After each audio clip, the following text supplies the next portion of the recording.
Dan Botwe is here. How are you? I'm good. Great. Thank you very much. Before this campaign, you had ensured that you mapped up everywhere you wanted to go.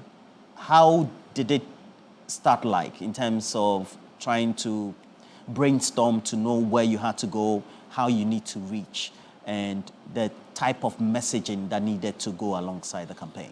Yeah, it's good to be here. But you know, it is said that campaign for the next elections begins a day after the previous one. And any serious political party, after one election, you do some analysis and you begin to plan for the next elections. There's a difference between the role of the political party and that of the government. You help bring government into being, government pursues policies, but the party machinery should be seen to be working, strengthening party structures, sharpening the communication and all other skills that you need to develop the party, and position the party in such a way that many people will join the party ready for your message and for the final campaign. We normally define the campaign being the last 6 months or so to the campaign. But other than that, I've said that the party has prepared very well. We've gone to the internal party elections, we've gone to the parliamentary elections, presidential elections, and I think we have positioned ourselves very well. And we decided that, you know, no two elections are the same. So for this particular elections, we are the incumbent, and at the same time, we have a new candidate. It's not the president who is going again. So all those things have been factored in. And I think that we map a very good plan, and thank God we have a very, very good person as our presidential candidate. And I believe the team has worked very well. The party structure, the party team, from the national to the polling station executives, and even the 20-member campaign team across the over 40,000 polling stations. I think we have run a very good campaign, and we have positioned ourselves well for victory. During the superdelegates elections, I was in the party office as well, covering for Election Command Center, TV3, and the rest of the Media General subsidiaries. And for the main one as well, I was still there. There was a lot of rancor, disagreement, etc. As a campaign team, how were you able to patch people up? Or even for those who are not even visible on the campaign, because we've seen Kennedy Japan, etc., all on the campaign. Even for those who are not there, playing key roles, but few antagonists. How do you bring everybody together? Exactly. That's why I talk about the party. And you know, if you talk about political party, the United Party, the New Patriotic Party, we are true pacesetters of democracy in this country. That's why you can see without any doubt. And right from 92, ban on political party activity, then 92, we're able to organize a very, very successful Congress at Lagos, where many people, Professor Dubois, Dr. Kwame Sefuodu, Dr. Selby, name them, Addison, President Kufuor, very contest, serious one. So that is who we are. We have always believed in participatory democracy. So we do that, and we therefore, I'm just trying to say we have the ability to be able to resolve these things. And it's around to 96. Look at the stature of Professor Dubois. But yet, 96, he lost to President Kufuor.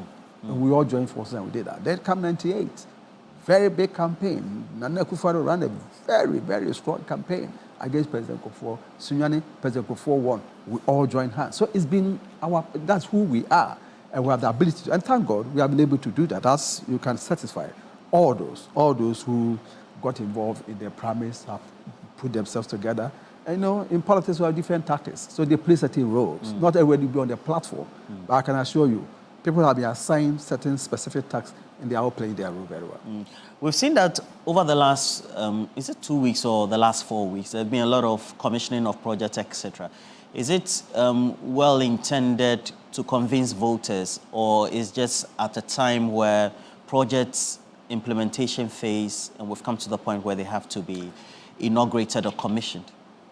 Incidentally, yesterday, about 11 o'clock, he says the president, Nana Akufo-Addo, was in my constituency, Okere, to commission our hospital. You were in Okere, so yes, so, we went for community manifesto. So he was in 11 o'clock to commission our hospital. So maybe we are part of the issue of the latter days and commissions. But we have finished the hospital. We just finished it.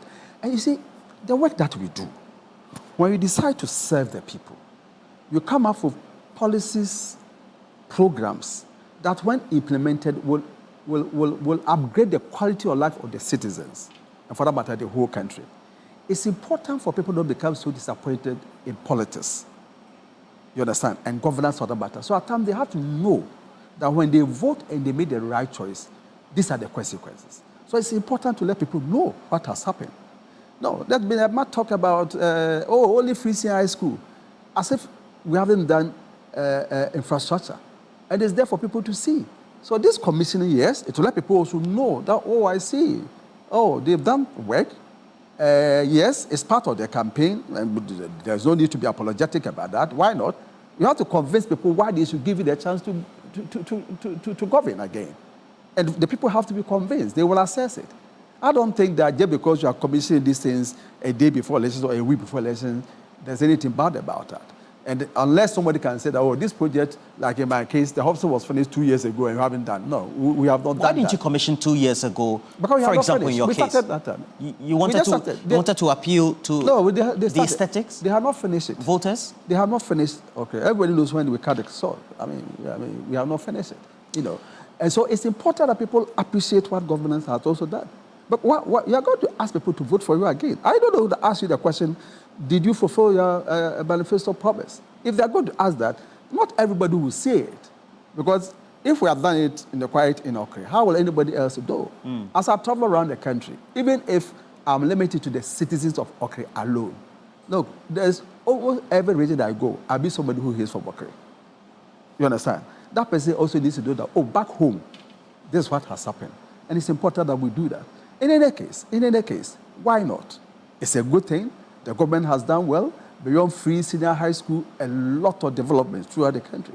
And it's important that people get to know of it and give us the mandate again to continue the service. Since you manage the campaign, of course, we also observe and report as well. And so we know the type of messaging that's going to the voters, so to speak.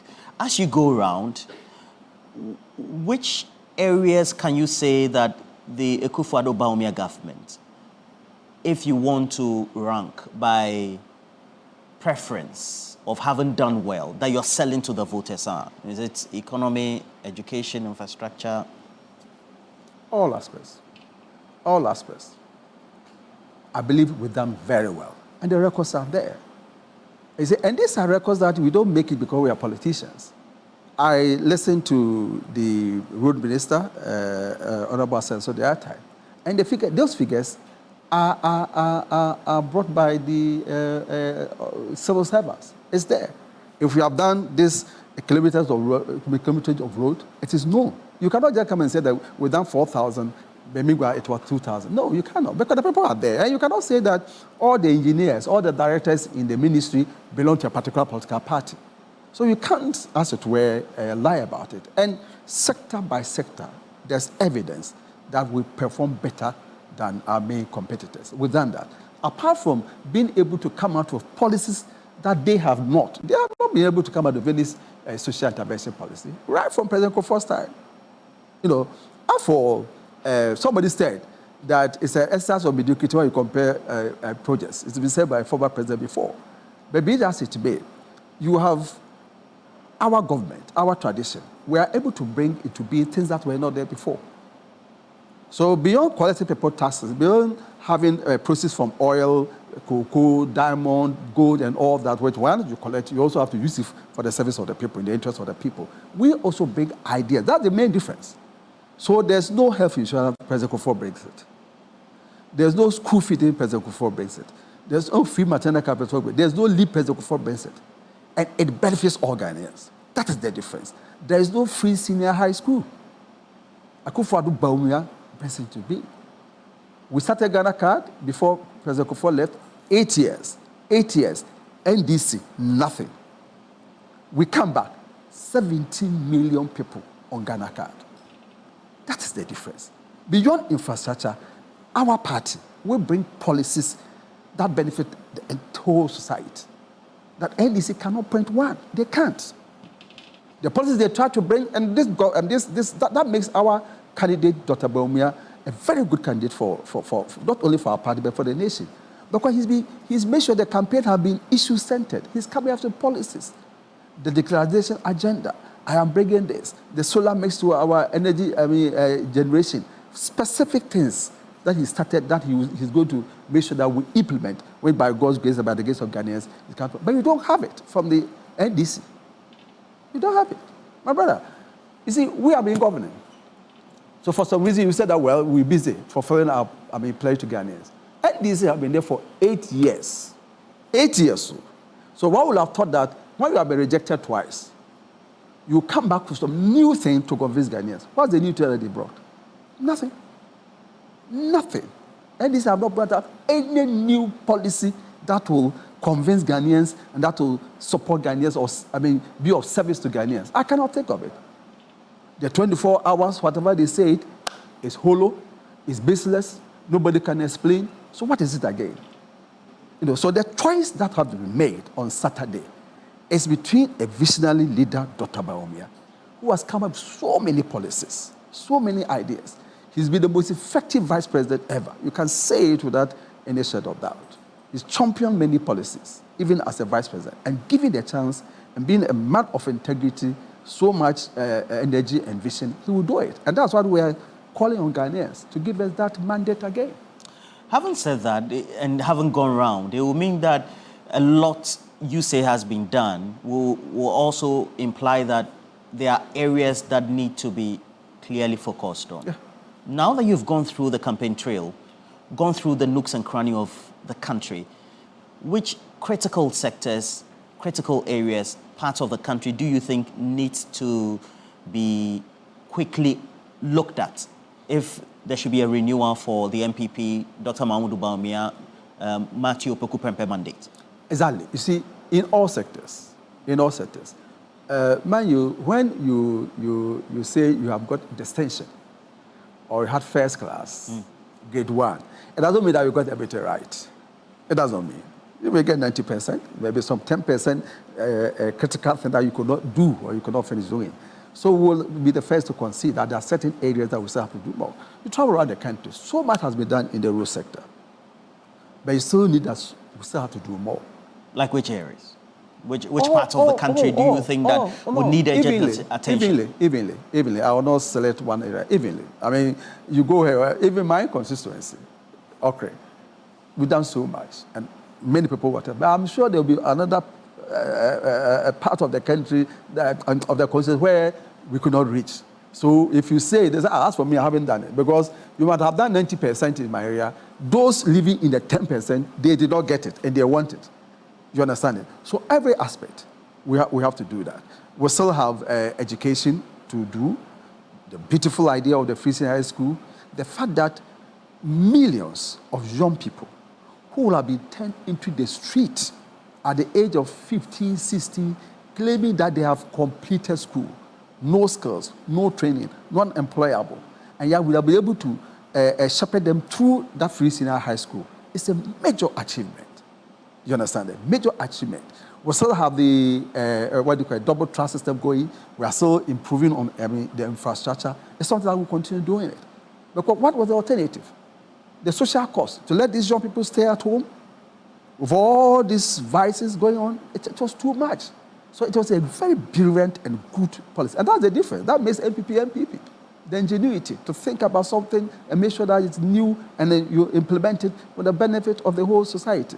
That makes us who we are.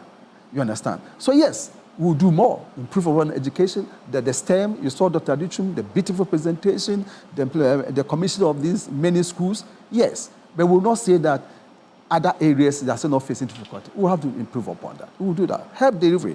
Agenda 111. Beautiful. Beautiful. Can you imagine finishing Agenda 111? Finishing Agenda 111 throughout the country. It's not completed. It's something that Dr. Bawumia has promised. I'm sure within the first year of our government, we'll have completed many of these Agenda 111 projects. So almost every sector, he's talking about agriculture. He said it, that look, we cannot continue this way. There have to be large-scale commercial agriculture. People have to be supported to do that.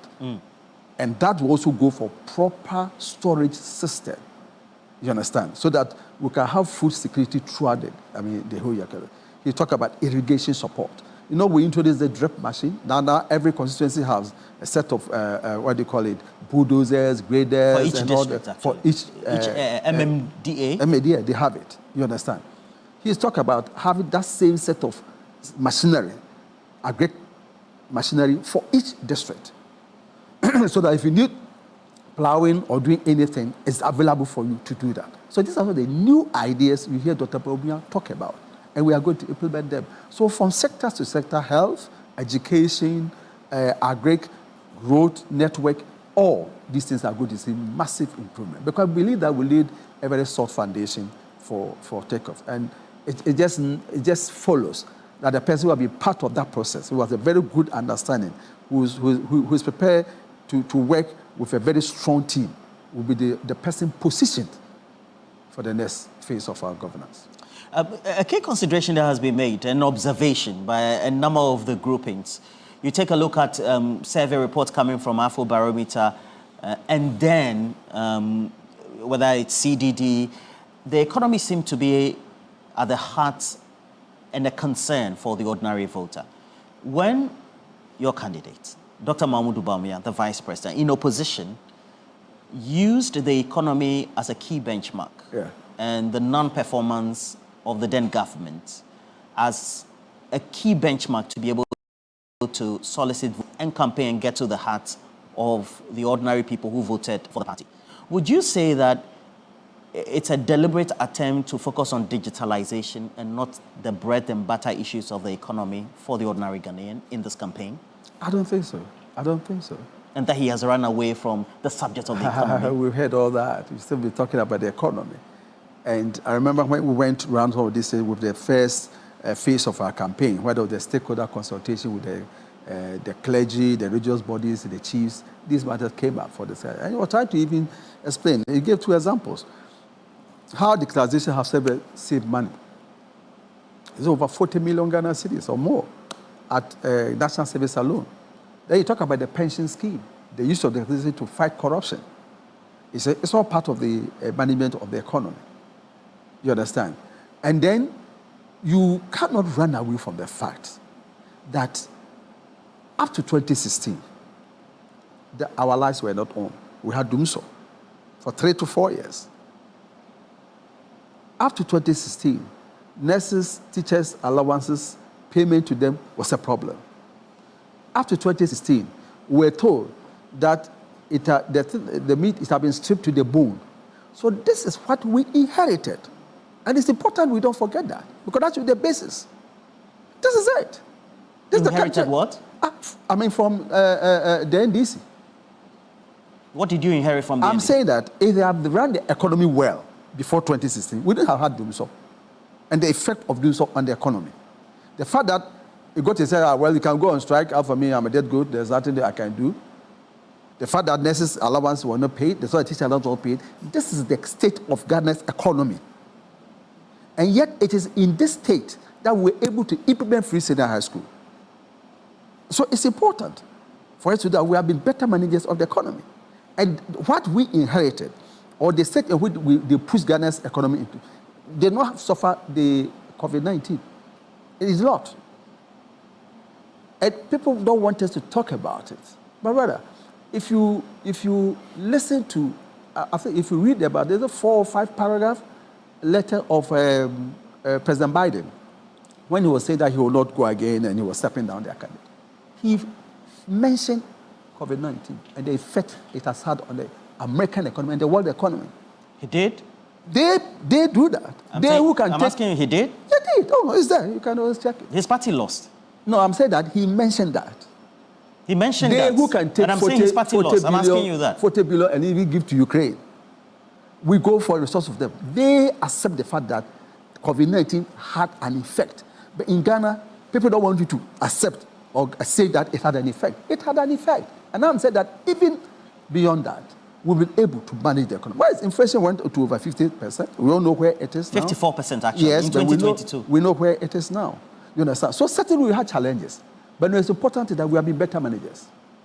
Where we took off from inflation taken to 54%? But because and just of yesterday at 23%? But because of the global state we find ourselves. That's what I'm making reference to all. many countries that we at times support. The 54% and the 23% just yesterday is due to COVID, Russia, Ukraine? No, I'm just saying that you cannot run away from that. I haven't mentioned Ukraine. I only say that they can give Ukraine even $40 billion, but yet they are complaining of the effect of COVID-19. That's what I'm saying. And I'm saying that in spite of all this, look at the development, look at the policies and programs that we have implemented. Because the figures and all that, at the end of the day, what is the effect? The management of the economy is what we're able to do with it. And what the people benefit from it. It's not just the comparison with figures. No. So our clinics have been commissioned. Our hospitals have been commissioned and okay. We have had very good road network in the last 4 years. It's there. Many schools, many the previous administration also built I'm saying that we've had that. Are you discounting those as well? Which one is it? Because infrastructure is keenly important. I've just accepted, but the bread and matter issues, that, according to what the data is, become very important. Yeah, I've just said that all governments do that. But we have brought up many programs and policies that we have implemented. It's part of the fact that this is the state of the economy, and we cannot ignore that. There has not been doom so 3 years under Akufo-Addo. There has not been. But it was doom so 3 years. Why was there doom so? It was the state of the budget of the economy. You cannot run away from that. Why we're not able to pay teachers and nurses? So because of the way they run the economy. And that's what we inherited. It's not as if they ran a very good economy, we inherited that, and we have messed up. It's not the case. And I'm saying that even in spite of all that, look at the new policies that we are able to implement. This is what Dr. Mahmoud Bawumia said in relation to at the time when commodity prices were being cited by the previous government for the CD not doing well with the US dollar and then a debt overhang to which we had to go to the IMF, that how can external crisis affect Ghana whilst it overlooked our neighbors, Côte d'Ivoire, the rest in the sub-region. If we compare to the same situation, you're talking about external issues affecting and being the result of the economy being in trouble. Well, the Ghana economy being in trouble is not peculiar to Ghana. It's well over. And you cannot compare what Dr. Bawumia said about those other external... Why not? Because the COVID-19, that's why I made reference to what even President Biden said. He said that it's not even World War. Dr. Bawumia referred to external crisis. No, but are you talking about the magnitude of the crisis? We are being specific now. He said that not even World Wars. So it's not something that we can just, as it were, be heckling about. But it's a fact. You cannot run away from the fact. But I'm saying that in spite of all that, we have been better management of the economy. And the better management of the economy is the effect on the people. The policies that you brought, you have been able to keep millions of children who have stayed at home in school. You understand? That the other previous work could not do. And they have not brought any new idea. My brother, it's about the comparison of, the lesson is about the future. We want to entrust the fate of Ghanaians in somebody for the future. And we are saying that we have brought policies and programs that have benefited Ghanaians. We have been able to maintain the peace, the stability in this country. The other people who have been in power before have not brought any new idea for you to show clearly the pathway. They have it. So if we are talking about the future, what will you do for the future? And it should not be too difficult to make the choice. Vice President Bawumia, our presidential candidate, certainly has shown that he has the vision, he is prepared to follow the vision, he has demonstrated that, we have brought the policy, the new ideas, is there. He said it and it's there. And you've not had any counter from the other side, our main opponents. It's good that you talk about the future because during the presidential primaries, Kenny Japon, you know him, right? He's part of the campaign. He said this about Dr. Mahmoud Bawumia, that the election was lost in 2022 when the CD plummeted. And then also inflation went to 54%. And so the person who should be elected should not be somebody who has served in government. Indeed, he came to our studio. I had an interaction with him that day. Over 7,800 people were watching at the time on social media. And he again reiterated that, I mean, going by these indicators and how Dr. Mahmoud Bawumia, as head of the economic management team, had managed the economy, shouldn't be the right person to have been chosen with your party. That was his opinion. He was very wrong. Very wrong at that time, very wrong now. If you understand government, how government works, you understand? At least, I can say I've been in 3 cabinets. the presidents. People make so much noise about economic management team. When you go to cabinet, it's the economic team committee that presents report to cabinet. Let anybody, there are some of the people contesting who have been in cabinet with us. Who? Oh, why? We have others who have contested who have been in government. I didn't mention you. I've said that there are people who have been in government. Who? People who are contesting. Oh, who have been in cabinet? You were in cabinet? Yeah, okay. I've said I've been in 3 different cabinets. When you go, yes, we have economic meeting, but in the great cabinet subcommittee, we have the economic team, the presenters to government. But when you go to when you are in government, the executive president, the way it works, there's a big difference between the president and the vice president. And I'm telling you for a fact, there's a big difference between a president and the vice president. You can make all the suggestions, cabinet can make all that inputs. Finally, the boss starts with the president. Does it mean that we have somebody who has been a president before? So Ghanaians should be asked. I've asked for you had all the authority, you had all the power to put your policies there and implement them. This other person was a vice president, but even then he's done so much. But now he's going to have final say, final authority. So there's a big difference.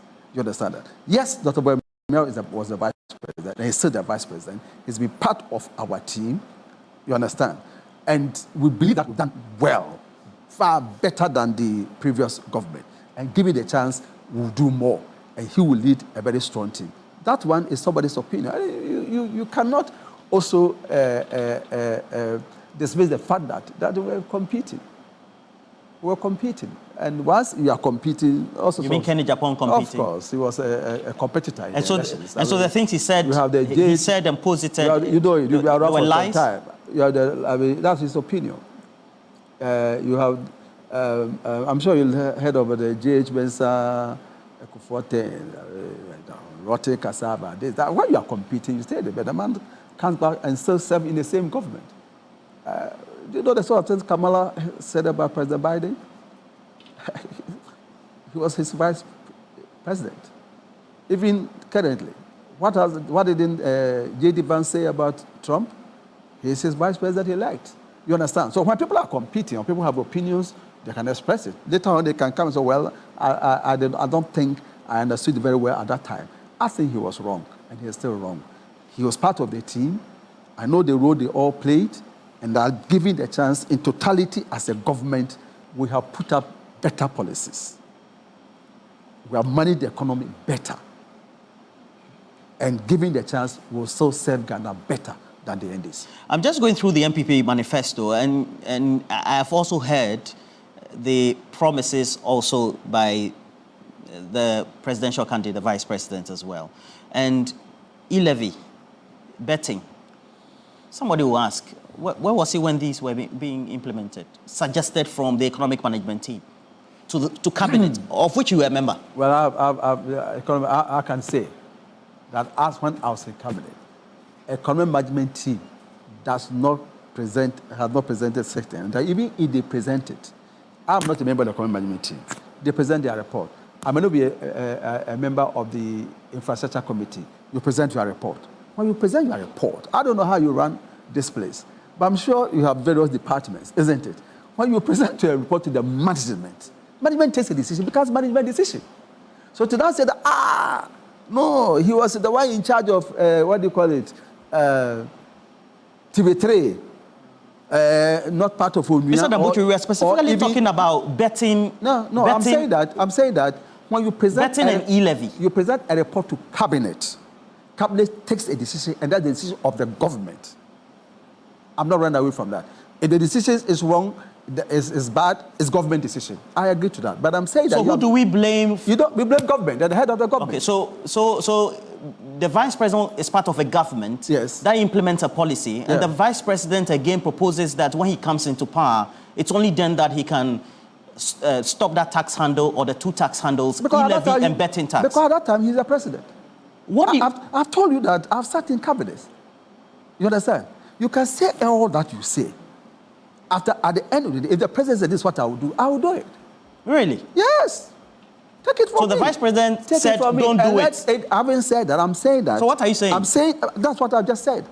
That in cabinet, at the end of the cabinet meeting, you advise the president. You work to the pleasure of the president. At the end of the day, the president takes the final decision. I mean, there's nothing to discuss about. All those who have been in government know this. They know this. He can make some announcement, he can take decision without even consult a cabinet. People know that. So I don't see why people are trying to make so much noise about that thing. That's what it is. Well, and he is saying that when I become president, now I have the final authority. What informed the policy decision in the manifesto that he would do to remove the e-levy and the betting tax? Is it from feedback from the population or from experts or within the campaign team when they were looking at the manifesto? Obviously. What is and obvious? I don't think you should be apologetic even about that. Why? You are in government to serve people. And you should even be bold. It has happened many times. People have said, we are implementing this policy, we are withdrawing it because we don't think it is resonating well with the people. You are there to serve the people. So you come out with a policy and you think that, no, the desired effect is not being achieved. So I want to change it, I want to amend it.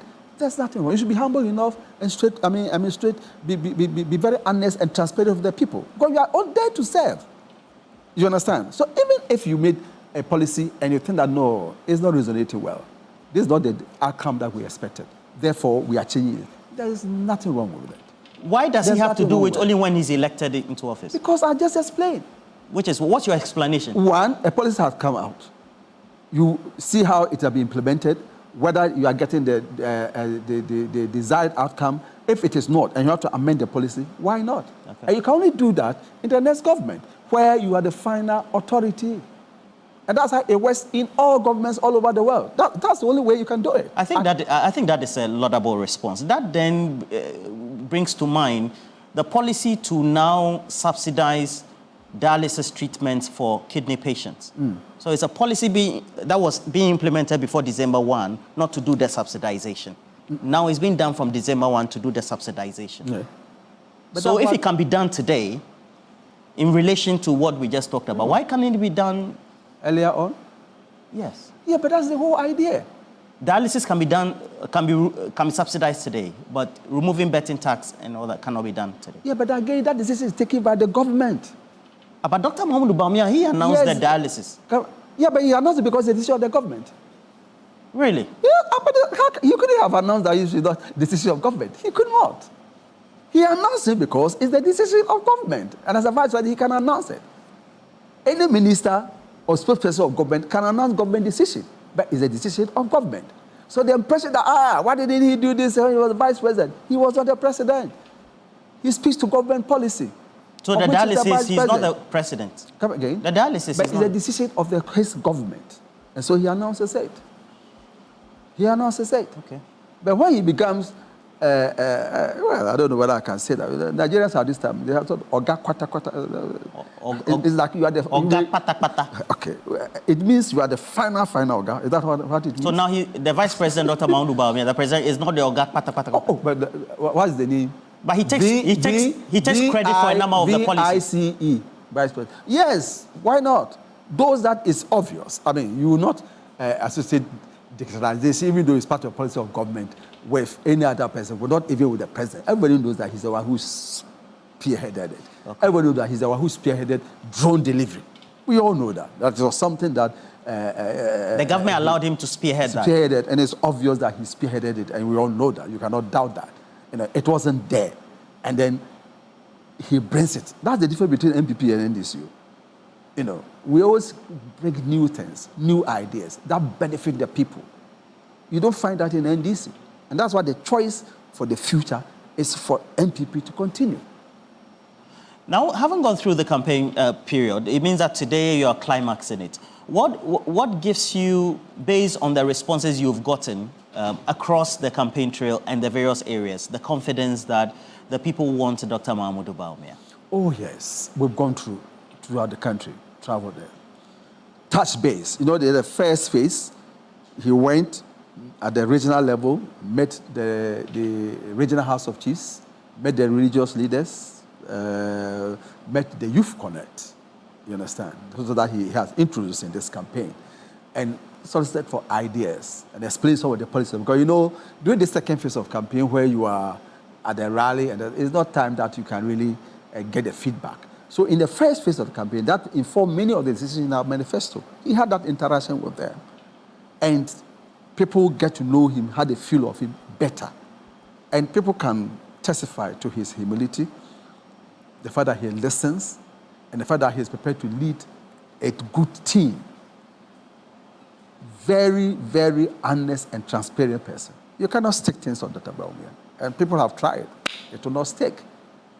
You cannot stick it with corruption. And this is the person that Ghana needs. You understand? And there's a good team around him. And I believe that his ideas and his vision have resonated.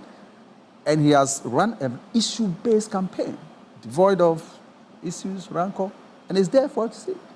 And so I believe that he saw himself very well. And we have a very good person who will move Ghana forward based on where we are. And Ghana will be will benefit from his administration. Because that's why we are in this business. He said that, look, I'm there to serve. My whole passion is to serve and serve and serve. And let Ghanaians upgrade the quality of life of Ghanaians, individually and as a nation. And that is his whole purpose in governance. And that's why he wants to be in this politics. And he's determined to do that. And he's shown it. As a vice president and throughout the campaign, he's run a very, very vigorous campaign. And we are climaxing today. Yes, we have the advice of President Kufuor, who's going to be there. He has been there for him. He's now going to have the advice of his immediate boss, sitting president, and Duncan Kufuor. So just see, he now becomes president by the grace of God and the goodwill of Ghanaians. And you have all these people there to support you, to help move the country forward. We believe we have a very good team. We believe we have a very good message that resonates with Ghanaians. We've shown it clearly that he has the vision, he has the ideas, and given a chance, he'll perform better than any of our opponents. And I believe that we should be given the chance to do that. Thank you for passing through our studios this morning. Thank you. All right.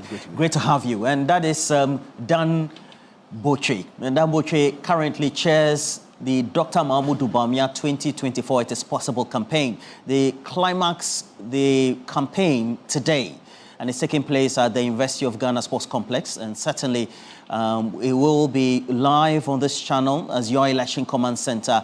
And he's been here to give us an appraisal of the campaign so far, its climax, and why the candidate, the Vice President of the Republic, Dr. Mahamudu Bawumia, should be elected president come Saturday. Well, you can get the latest update of this, 3news.com, always available for you. And then certainly we also do have the available social media platforms, TV3 Ghana, across social media. And we're going to have an upload of this interaction there. But that's where we go for a break. When we come back, we do have more for you right here.